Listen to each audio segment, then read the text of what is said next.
اللہ پاک کے پیارے آخری نبی صلی اللہ علیہ وآلہ وسلم نے ارشاد فرمایا، جس نے مجھ پر ایک بار درود پڑھا اللہ پاک اس پر 10 رحمتیں نازل فرماتا ہے، اس کے 10 گناہوں کو معاف فرماتا ہے اور اس کے 10 درجات بلند فرماتا ہے۔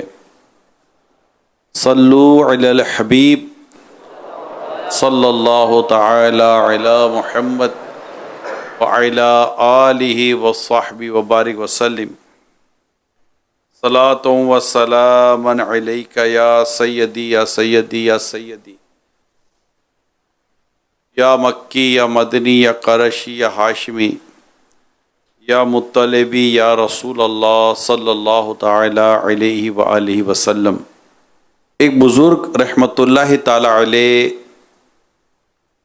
نے مسجد کے دروازے پر شیطان کو دیکھا۔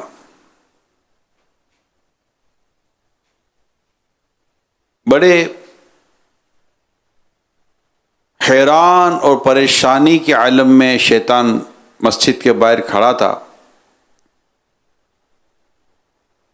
حضرت نے دیکھ کر پوچھا، کیا بات ہے؟ شیطان نے کہا، اندر دیکھیے۔ تو انہوں نے اندر دیکھا تو ایک شخص نماز پڑھ رہا تھا اور ایک آدمی مسجد کے دروازے کے پاس سو رہا تھا۔ شیطان نے بتایا کہ وہ جو اندر نماز پڑھ رہا ہے نا، اس کے دل میں وسوسہ ڈالنے کے لیے میں مسجد کے اندر جانا چاہتا ہوں، لیکن جو دروازے کے قریب سو رہا ہے یہ روزہ دار ہے۔ یہ سویا ہوا روزہ دار جب سانس باہر نکالتا ہے تو اس کی وہ سانس میرے لیے شعلہ بن کر مجھے اندر جانے سے روک دیتی ہے۔ یہ روزہ دار کے روزے کی برکت ہے۔ یعنی روزہ دار کا روزہ شیطان کے لیے کس قدر بھاری ہے اور روزے کی کس قدر اہمیت ہے، اسے ہم اس حکایت سے سمجھنے کی کوشش کر رہے ہیں۔ اب سوچئے کہ جب روزہ دار کی اس برکت سے دوسرا شخص محفوظ ہے تو خود روزہ دار کتنا محفوظ رہے گا۔ مگر روزہ ہو پھر روزہ، کیونکہ روزہ یہ اتنی عمدہ عبادت ہے کہ اگر ہم اس کو صحیح طور پر رکھنے میں کامیاب ہو جاتے ہیں، اللہ کی توفیق سے ہوگا، جو بھی ہوگا اللہ کی توفیق سے ہوگا، تو ہم اس کا جو مقصد ہے نا، لعلکم تتقون، اللہ پاک نے چاہا تو یہ پانے میں کامیاب ہو جائیں گے۔ جیسا کہ اللہ پاک نے قرآن کریم میں ارشاد فرمایا، سورہ بقرہ آیت نمبر 183، یا ایھا الذین آمنوا کتب علیکم الصیام کما کتب علی الذین من قبلکم لعلکم تتقون۔ اے ایمان والو، تم پر روزے فرض کیے گئے جیسا تم سے پہلے لوگوں پر فرض کیے گئے تھے تاکہ تم پرہیزگار بن جاؤ۔ تو اول تو یہ کہ یہ ہمیں پتہ چلا کہ روزہ ایک قدیم عبادت ہے اور پہلے بھی روزے رکھنے کا سلسلہ چلا آ رہا ہے، جو پہلے کی امتیں تھیں ان میں، پھر اس کی پوری ایک تفصیل ہے۔ مگر یہاں جو روزے کا جو اصل مقصد بیان کیا گیا، بنیادی مقصد بیان کیا، وہ تھا لعلکم تتقون، تاکہ تمہیں تقوی نصیب ہو، تمہیں پرہیز گاری نصیب ہو۔ تقوی جو عموماً ہم سنتے ہیں، متقی بن گیا، متقی آدمی ہے، بڑا تقوی والا شخص ہے، تقوی ہونا چاہیے، پرہیزگاری ہونی چاہیے، یہ ہم لفظ سنتے رہتے ہیں۔ کوئی مسلمان کے لیے یہ لفظ اتنا کوئی نیا ہے نہیں، مگر اس کا معنی کیا ہے، اصل معنی، اس کی بنیادی جو اس کی ایک ڈیفینیشن ہے، اس کو سمجھنا بہت ضروری ہے۔ عذاب کا سبب بننے والی چیز، یعنی ہر چھوٹے بڑے گناہ سے نفس کو بچایا جائے، اسے تقویٰ کہتے ہیں۔ اب روزہ اور تقویٰ، ہم اس کو سمجھنے کی کوشش کرتے ہیں۔ دیکھیے رسول اکرم نور مجسم صلی اللہ علیہ وآلہ وسلم نے ارشاد فرمایا، بہت سے روزہ دار ایسے ہیں جنہیں اپنے روزوں سے بھوک و پیاس کے علاوہ کچھ حاصل نہیں ہوتا۔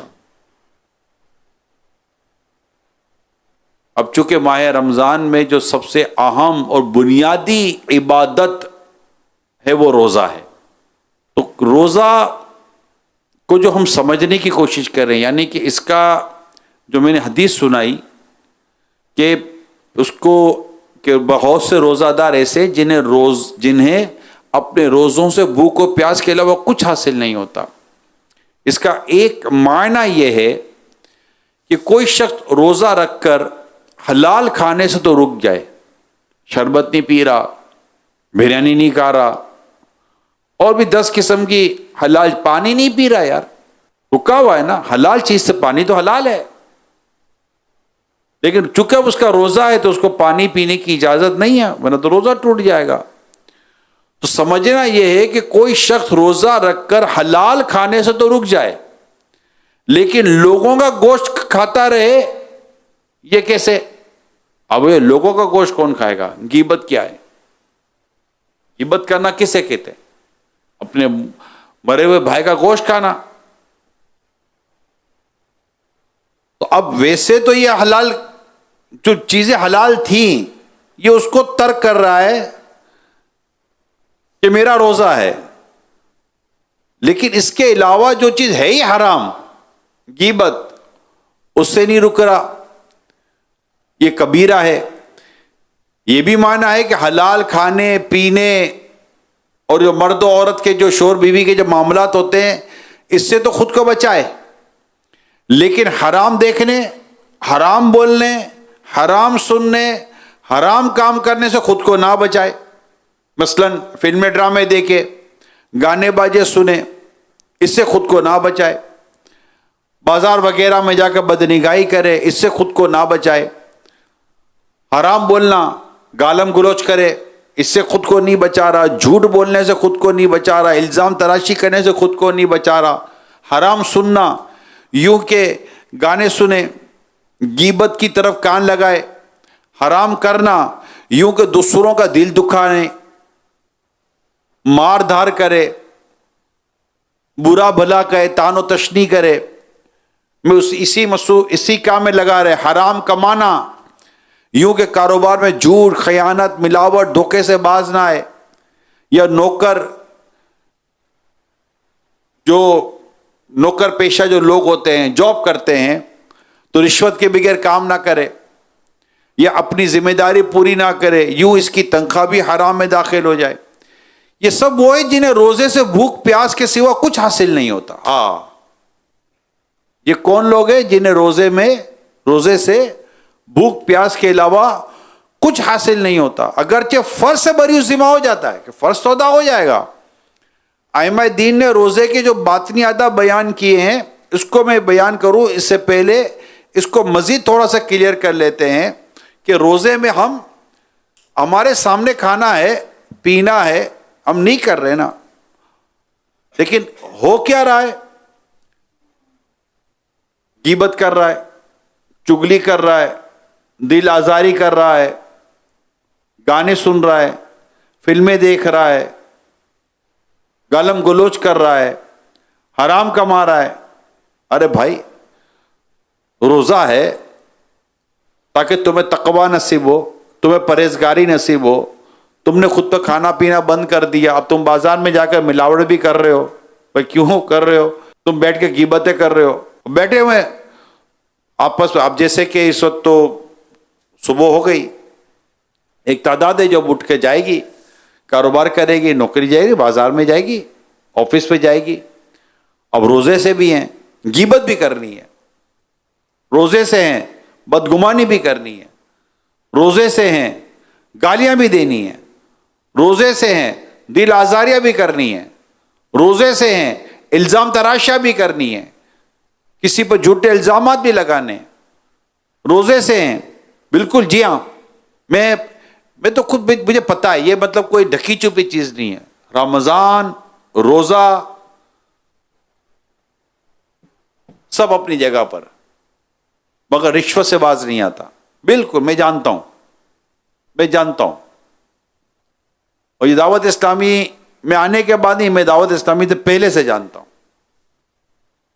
بالکل روزے سے ہوں گے، مگر اللہ کی پناہ رشوت سے باز نہیں آتا، اللہ کی پناہ، بلکہ معاذ اللہ ثم معاذ اللہ، میں کیا آپ کو عرض کروں، رمضان المبارک میں تو رشوت کا جیسے کہ ریٹ بڑھ جاتا ہے، جیسے کہ نہیں ساری کی گھر کی سحری افطاریاں، سارے بچوں کے کپڑے، بیوی کے کپڑے، اپنے کپڑے، جوتے، یہ ساری چیزیں، عید کی ساری تیاری انہوں نے رشوت کے پہ ہمارا خرچہ بڑھ گیا بھائی، اب عید کا دن آ رہا، رمضان ہے، کھائیں گے پئیں گے نہیں، تم ہم کو نہیں دے گا، ارے دے گا بھائی تو تم نوکری سے لو نا، اپنی تنخواہ سے لو، رشوت سے کیوں لیتے ہو؟ عجیب حرام منہ کو لگا ہوا ہے، عجیب حرام منہ کو لگا ہوا ہے۔ اب میں یہاں ایک بات بھی وضاحت کر دوں، رات بدری مذاکرے میں بھی رشوت کے تعلق سے کچھ باتیں بیان ہوئی، لیکن میرا اپنا پریکٹیکل، اگر اللہ کرے کہ جن کے لیے میں کہہ رہا ہوں اگر وہ سن لیں، بعضوں کی رشوت لینے کی تو عادت ہے، گندی عادت ہے رشوت لینے کی، ظلم کریں گے، زیادتی کریں گے، لیکن بعضوں کو رشوت دینے کی عادت ہے، بد تعلقات سیٹ رہے، بنی رہے، کبھی بھی کام پڑ سکتا ہے بھائی، یعنی ایک تو وہ ایک رشوت دینے کی جو ایک انتہائی صورت ہوتی ہے، اس کا تو کوئی واسطہ ہی نہیں ہے نا، بس چلتے پھرتے رکھ لے، رشوت کے طور پر ہزاروں چیزیں رشوت کے طور پر گویا کہ یہ کر رہے ہوتے ہیں، وہ بھی حرام کر رہے ہیں۔ اب ایک طرف حلال چیزوں سے بچنا، کلی کی 4 دفعہ تھوکیں گے، عام دنوں میں نہیں، روزے 4 دفعہ تھوکیں گے، نہیں بھائی ہلکا سا پانی کا نہ روزہ ٹوٹ جائے گا، حالانکہ منہ میں کلی ہے، 2-4 جھٹکے اندر دھکے مار دے گا، قطرے وطرے، تو کس کو پتا بھائی، کس سے بولنے کی ضرورت نہیں تھی، نہیں روزہ ٹوٹ جائے گا۔ اچھی عادت ہے، یہ اچھا کام کر رہے کہ پانی نہ اندر جائے، روزہ نہ ٹوٹے، روزے کی حفاظت کی سوچ ہے، اگر پانی تو حلال تھا نا، تم نے حلال کام چھوڑ دیا، حلال چیز کو ترک کر دیا تاکہ روزہ نہ ٹوٹے، اور وہ چیز جو حرام تھی، غیبت حرام، چگلی حرام، رشوت حرام، گانے حرام، فلمیں حرام، بد نگاہی حرام، بدگمانی حرام، دل آزاری حرام، ماں باپ کو ستانا بلا اجازت شرعی، یہ ماں باپ کو ستانا حرام بلا اجازت شرعی، دل آزاری حرام، بلا اجازت شرعی نماز قضا کرنا حرام، یہ جو اتنے حرام کام جو روزے میں کرنے کے لیے بیٹھا ہے، اس کا کیا؟ اب یہ جو میں نے ساری تفصیل بیان کی، کان کے ذریعے حرام، تو آنکھ کے ذریعے حرام، تو کمانے کے ذریعے حرام، تو یہ کرنے والے، اور یہ ساری چیزیں جو میں نے بیان کی، ان تمام تر بیان کے بعد تفسیر صلاۃ الجنان میں کیا لکھا ہے؟ لکھا ہے یہ سب وہ ہیں جنہیں روزے سے، یعنی اوپر وہ حدیث، اس حدیث کو دوبارہ پیش نظر رکھیں کہ نبی پاک صلی اللہ علیہ وآلہ وسلم کیا فرمایا، مسند احمد کی حدیث ہے کہ آپ صلی اللہ علیہ وسلم کیا فرمایا، بہت سے روزہ دار ایسے ہیں جنہیں اپنے روزوں سے بھوک و پیاس کے علاوہ کچھ حاصل نہیں ہوتا، اور اب میں نے اس کی تفصیل بیان کی، صلاۃ الجنان سے میں نے تفصیل بیان کی کہ وہ کون کون سے حرام چیزیں تھی جو اس پہ بیان کی گئی ہیں وغیرہ کے ساتھ، اور آخر میں آ کر اینڈ میں کیا، یہ سب وہ چیزیں، یہ وہ سب حرام جو اوپر حرام کام بیان کیے گئے، ناجائز کام بیان کیے گئے، نہ کرنے والے کام بیان کیے گئے جو روزے میں کر رہے ہیں، یہ سب وہ ہیں جنہیں روزے سے بھوک، یہ کرنے والے کو روزے میں بھوک اور پیاس کے سوا کچھ حاصل نہیں ہوتا۔ شرعی مسئلہ یہ ہے کہ اگرچہ فرض سے بری ذمہ ہو جاتا ہے، اس کا فرض ادا ہو جاتا ہے، لیکن وہ روزے کی روحانیت و تقوی، وہ پرہیزگاری جس کو حاصل کرنا تھا، اس کا کیا؟ بزرگوں نے جو آداب بیان کیے روزے کے، میں اس کو اب میں تھوڑا سنیے گا. پہلا ادب، نگاہیں جھکا کر رکھیں اور انہیں ہر مذموم و مکروہ چیز دیکھنے سے بچائیں. نگاہوں کی حفاظت، اور دل کو ذکر الہی سے غافل کرنے والی چیزوں کے متعلق سوچنے سے محفوظ رکھیں. یعنی آنکھ کی حفاظت بہت ضروری ہے. عام دنوں میں بھی کرنی ہے، جنرلی بھی کرنی ہے، روزہ رمضان کے علاوہ بھی کرنی ہے، روزہ ہو یا نہ ہو. مگر خاص طور پر ایک ایسی عبادت، روزے جیسی عبادت ہم کر رہے ہیں، روزہ الحمدللہ ہمارا ہے. اب روزہ رکھ کر بھی آدمی آنکھوں کو اتنے آزاد کر دے، کہاں کا تک بنتا ہے؟ قرآن میں آنکھوں کی خیانت کا ذکر ہے. آنکھیں بھی خیانت کرتی ہیں. یعنی جن چیز کو نامحرم عورت کو دیکھنے کے ساتھ ساتھ جن چیزوں کو دیکھنے سے اللہ نے منع کیا ہے ان کو دیکھنا، اسے قرآن میں آنکھوں کی خیانت کہا گیا ہے. آنکھیں خیانت کرتی ہیں، نہ دیکھے. اب تو تماشا یہ ہے، اللہ پاک ہمارے حال پر رحم فرمائے، ہم تو مغرب میں یہی ہوتے ہیں، غروب آفتاب جب ہوتا ہے، افطار کا وقت، ہم یہی ہوتے ہیں. مگر جو اب پتہ چلتا ہے وہ میں آپ کے ساتھ شیئر کرتا ہوں. اللہ کرے ایسے لوگ ہمیں دیکھ رہے ہوں، سن رہے ہوں، یا کوئی ان تک ہمارا ویڈیو کلپ اللہ کرے پہنچ جائے کہ ماہ رمضان میں عین افطار کے وقت الحمدللہ جب ہم فیضان مدینہ میں کیبن میں بیٹھ کر، فیضان مدینہ میں مسجد میں بیٹھ کر جب ہم دعا کر رہے ہوتے ہیں، افطار کا وقت ہوتا ہے اور ہزاروں لوگ رو رو کر دعائیں کر رہے ہوتے ہیں. الحمدللہ امیل سنت بھی یہاں تشریف فرما ہوتے ہیں، دعا کر رہے ہوتے ہیں، اور نہ جانے کہاں کہاں یہ دعائیں دیکھی جا رہی ہوتی ہیں. اب کوئی کہنے والے کہتے ہیں یار ایک تو آپ ہو اور ایک دعوت اسلامی اور دینی ماحول یا مدنی چینل، دوسری طرف ایک وہ طبقہ جو مدنی چینل پہ دعا میں نہیں ہے مگر افطار وہ ٹی وی پر ہی کر رہا ہے. افطار وہ ٹی وی پر ہی کر رہا ہے، اس کے سامنے مدنی چینل نہیں چلا، مگر اس کے سامنے ایک ایسا چینل یا ایسا پروگرام چل رہا ہے کہ جو عین دعا کے وقت، یعنی سامنے افطار کی ساری تیاری ہے، وہ ہاتھ بھی اٹھا کر بیٹھا ہوا ہے، کچھ دل میں یا منہ سے دعا بھی کر رہا ہے، سامنے ٹی وی چل رہا ہے، اس میں اشتہار آ رہا ہے، اس میں عورت آ رہی ہے، اس میں میوزک آ رہا ہے، اس میں عجیب و غریب معاملات آ رہے ہیں. یار سمجھ نہیں آتی یہ ہوگا کیا. اب یہ مطلب کہ عجیب و غریب اور عجیب صورتحال ہو گئی نا. مطلب کہ بندہ گناہ افطار کے وقت کیسے، ایک گناہ تو گناہ ہے، کرنا ہی نہیں ہے، مگر عین افطار کے وقت جبکہ قبول دعا کا وقت ہے، بندہ چلے مدنی چینل، اللہ کرے مدنی چینل پر رہیں، ایک لمحہ ہے.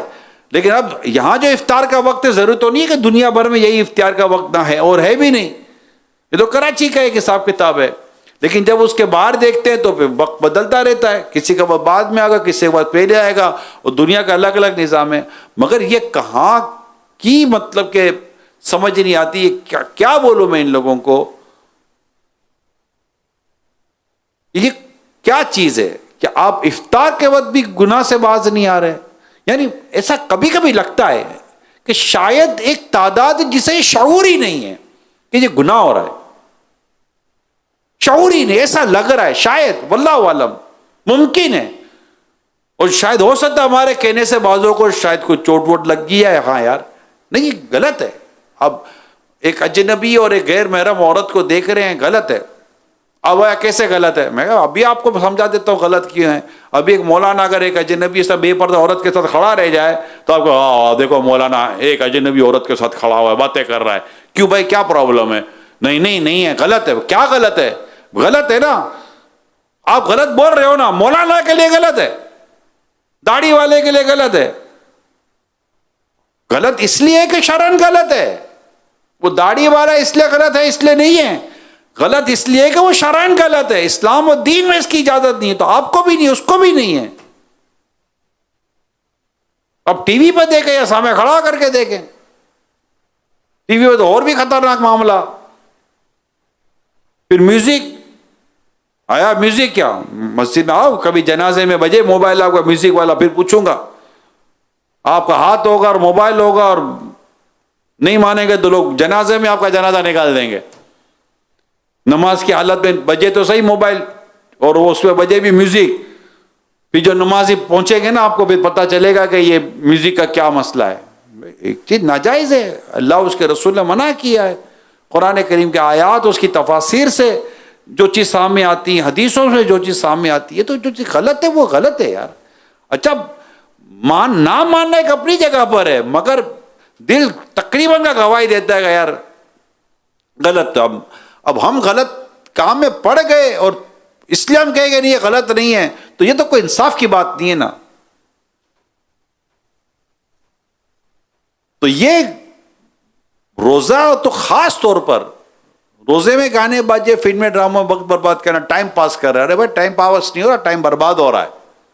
یہ کو کیفیت تو دیکھو یار, کر کیا رہے ہیں آپ. اللہ پاک کی رحمت ہے, اللہ نے روزہ رکھنے کی سعادت دی ہے. نماز پڑھیں پابندی کے ساتھ, مسجد میں آئے بیٹھیں. ایک مہینہ تو ہے یار, رمضان کے روزے فرض کیے گئے, ایک مہینہ ہی تو ہے. یوں آتا ہے یوں نکل جاتا, پتہ بھی نہیں چلتا یار. اتنی جلدی ہر سال یہ کہتے ہیں, یعنی پچھلے سال بھی یہ کو 20 دفعہ تو میں نے کسی سے موضوع پر باتیں کی ہوں گی یار, پتہ ہی نہیں چل رہا یار. رمضان ایک پہلا روزہ ہے, دوسرا روزہ ہے, تیسرا روزہ, اوہ تو دوسری رات آ گئی, تو تیسری رات آ گئی. ابھی ہم بیٹھیں گے نا, ابھی اٹھیں دوسری رات آ گئی ہوگی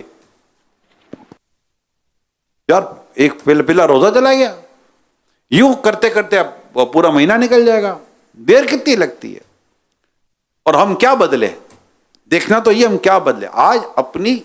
آج جیسا آج کلوزنگ بیلنس لے لیں کہ بھائی آج میری یہ کیفیت تھی, نمازوں کی, عبادت کی, نیکی کی, تسبیح کی, اوراد و وظائف کی, یہ چیزیں تھیں.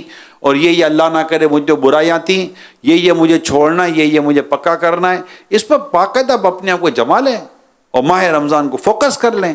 اللہ پاک نے چاہ تو زندگی میں مدنی انقلاب نہ ہو تو بتائیے گا, تلاوت کروں گا, عبادت کروں گا, یہ کروں گا, یہ نیکی کروں گا, یہ نیکی کروں گا. الحمدللہ ماہ رمضان ہے, آسان ہو گیا نا. شیطان بند ہے, ابلیس بند ہے, اور نیکی کا ماحول بنا ہوا ہوتا ہے, تو باقاعدہ کہتے سازگار ہے ماحول, اپنی ایک فیوریبل ماحول ہوتا ہے.